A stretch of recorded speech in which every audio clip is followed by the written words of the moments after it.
Good evening, you're watching Express 100 and I'm Prasar Bharati. Let's give you 100 short updates in a flash. Indian Parliament faced a ruckus over the issue of security breach incident and the suspension of certain MPs who were disrupting the House. India's lower house Speaker Om Birla met a delegation of members of the European Parliament on Tuesday. BJP Parliamentary Party meeting was held at the Parliament Library building in New Delhi. While briefing media, Indian Minister Prahlad Joshi said Prime Minister Narendra Modi spoke about the Parliament security breach incident and said that those who believe in democracy should have condemned this incident. India's Union Minister Bhupender Yadav addressed media on the global rise of the country and said India's GDP remained steadfast at 6.3%. Union Minister Bhupender Yadav also said that India in the year 2047 will become the greatest version of itself. Indian Embassy in Riyadh celebrated Samskritotsav as part of Pravasi Parichaya. The entire program was in Sanskrit and recognized the efforts by the Indian community. Indian Ambassador Suhail Ajaz Khan spoke about the event and its importance in strengthening bilateral relations between India and Saudi Arabia. India's President Draupadi Murmu graced the centenary celebrations in a public school in India's Hyderabad on Tuesday. Addressing the occasion, President of India Draupadi Murmu called for overall development of students and their need to focus on learning life skills.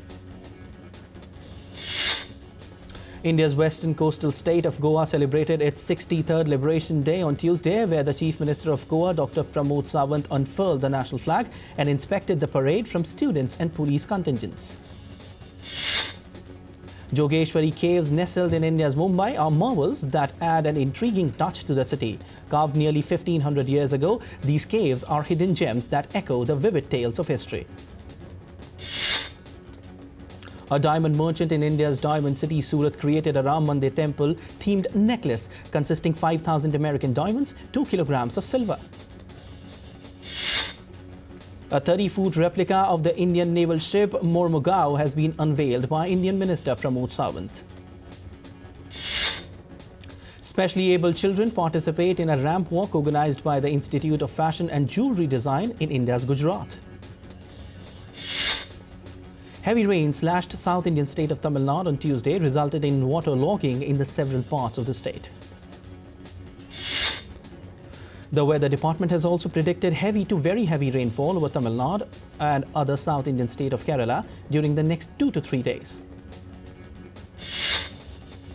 The Indian Air Force, the Army and other rescue teams are conducting relief operations in Tamil Nadu due to unprecedented rains in the last 24 hours. India's northern states of Delhi, Punjab and Rajasthan are witnessing sharp dip in temperature as the cold wave tightens its grip. The total footfall has crossed 1 crore in over 65,300 Viksit Bharat health camps, more than 8.4 million Ayushman cards. The International Monetary Fund in a recent report observed that the Indian economy has showed robust growth over the past year and its macroeconomic factors are very strong. The IMF noted that employment has surpassed pre-pandemic level and while the informal sector continues to dominate, formalization has progressed. On Tuesday, the Indian benchmark indices concluded with marginal gains in a highly volatile session. At close, the Sensex was up 122 points to settle at 71,437.19. The Nifty was up 34 points at 21,453.1. The Indian rupee ended 12 paise lower at 83.18 per dollar. Kenya and the European Union have signed an economic partnership agreement to boost bilateral trade in goods, increase investment flows and contribute to sustainable economic growth. German vaccine maker BioNTech aims to start production at its mRNA vaccine factory site in Rwanda in 2025. The move to start production in Africa is part of the company's push to expand mRNA manufacturing globally. Venezuela and Spain's energy and petrochemical company Repsol SA signed a new contract for a jointly run oil venture as the Andean nation seeks to ramp up production after the US eased sanctions. Oil rose nearly 2% on Monday, with international benchmark Brent trading up 2.6% to almost $79 per barrel. Indian Prime Minister Narendra Modi on Tuesday spoke to Israeli Prime Minister Benjamin Netanyahu on the ongoing Israel-Hamas conflict, including shared concerns on the safety of maritime traffic. During his visit to the U.S. Navy's headquarters in the Middle East on Tuesday, U.S. Defense Secretary Lloyd Austin announced the creation of a multinational operation to safeguard commerce in Red Sea.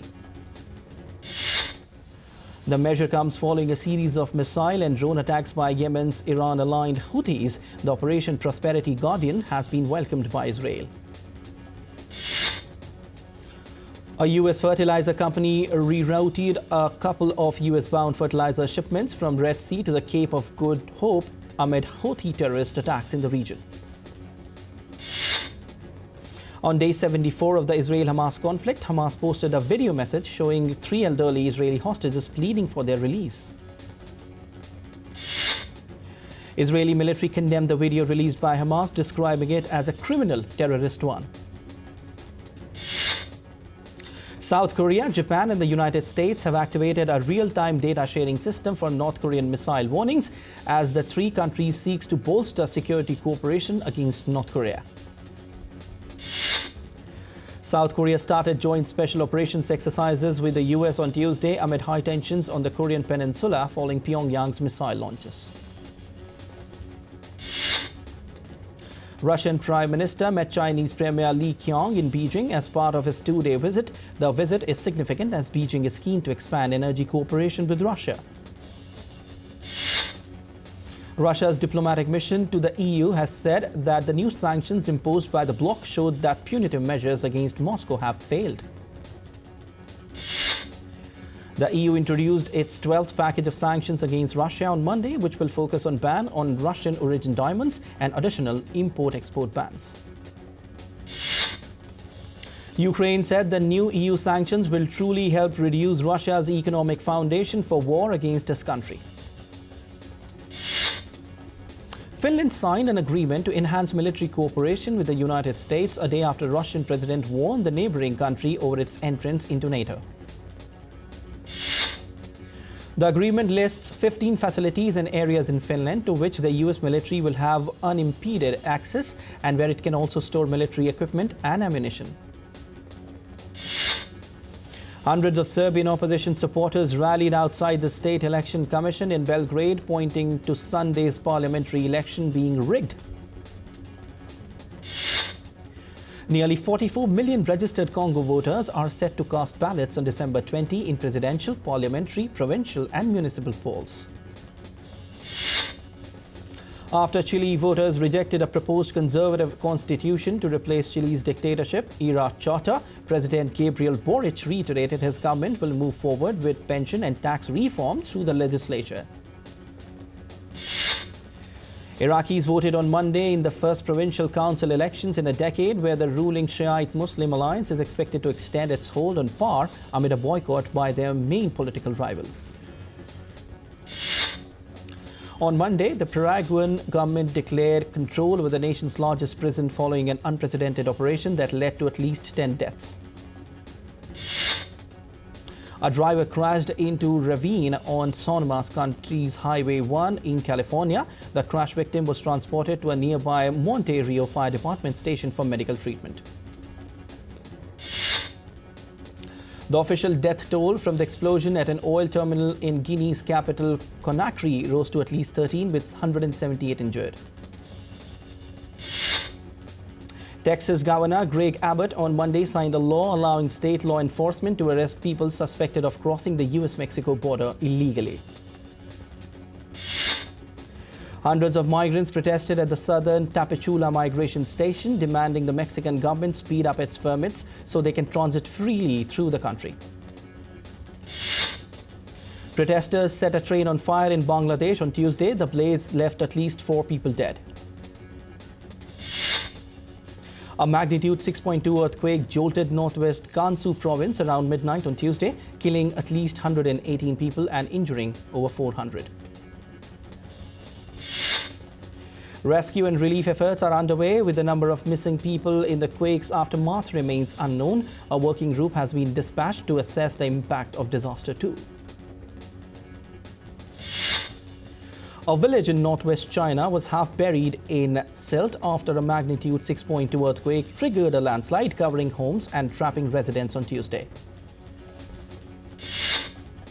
Heavy blaze of bushfires continues to linger in northwest Australia. The rising heat from the intense bushfires creates massive smoke-infused thunderstorms. Series of volcano erupts in southwestern Iceland, spewing lava and smoke after weeks of intense earthquake activity.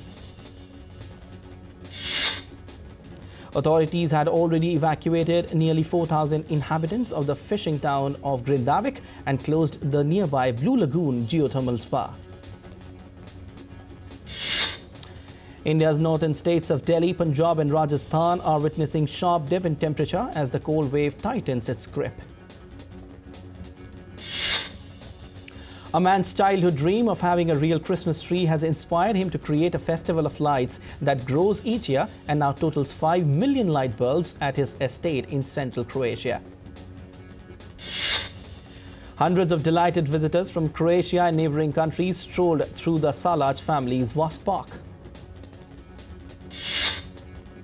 In a dazzling display of festive spirit, Rome kicked to full swing as the Christmas lights along Via del Corso, dedicated to the universal theme of peace.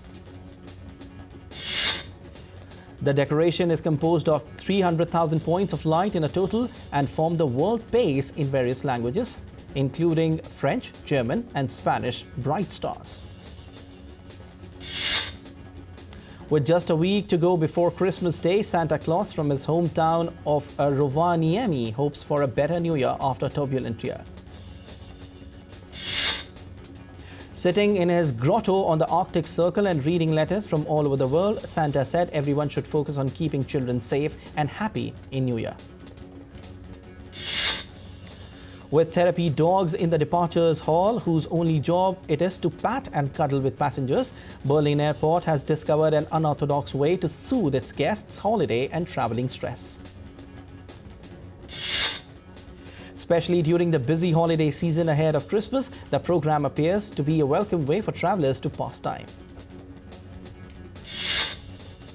A Spanish police officer dressed up as Spider-Man visited sick children at a Malaga hospital to cheer them up during the Christmas period. Hanging from the facade of the hospital, Spanish police interacted with the youngest patients, sending kisses and doing the superhero's iconic web gesture. Shipments of winter flowering cherry branches used as household New Year decorations have started in northeastern Japan.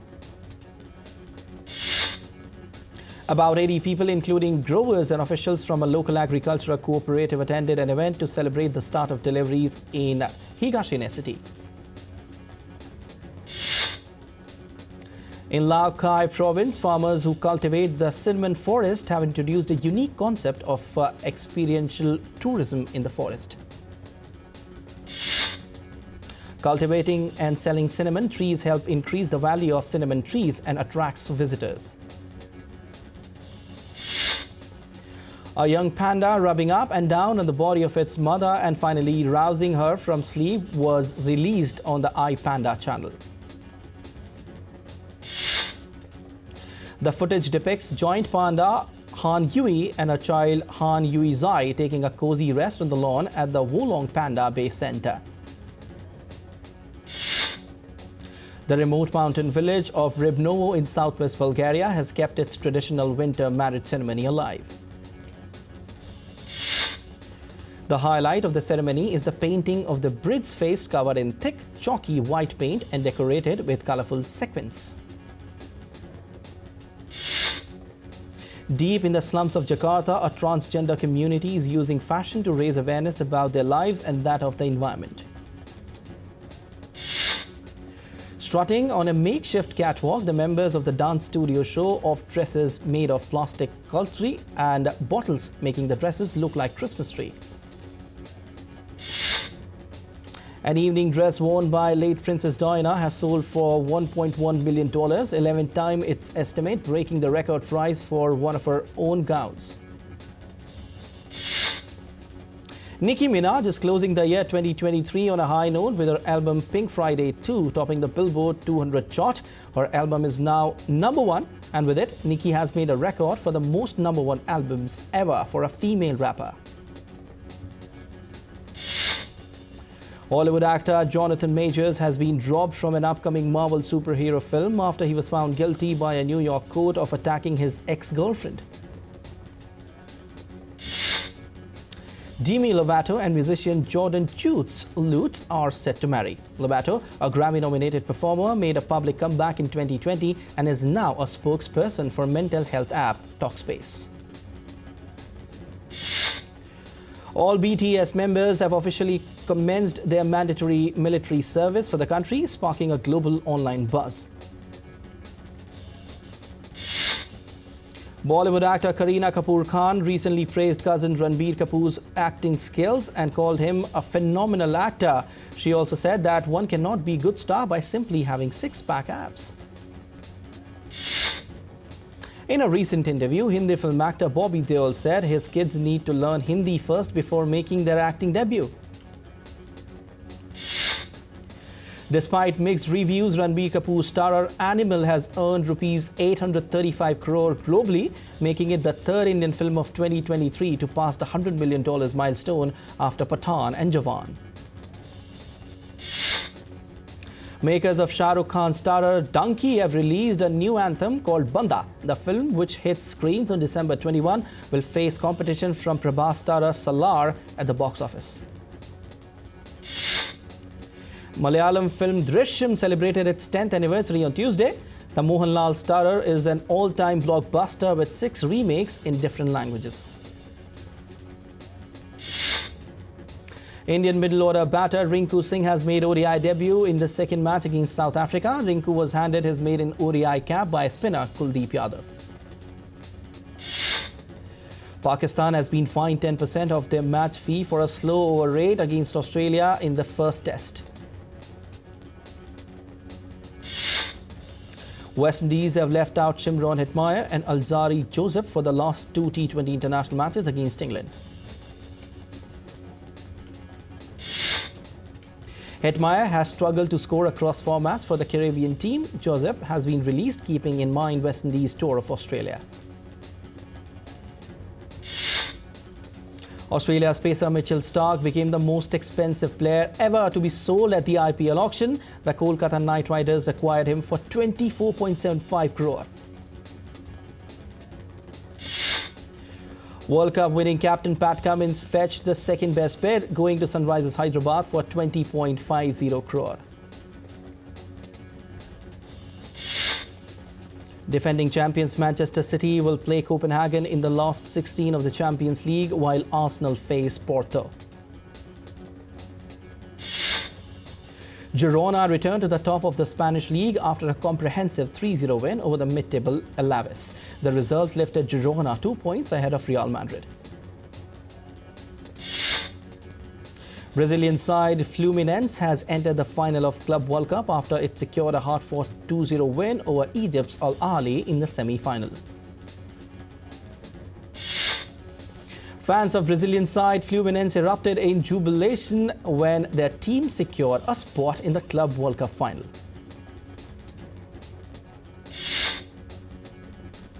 Well, that's all in this edition of Express 100. You stay tuned for more news and updates.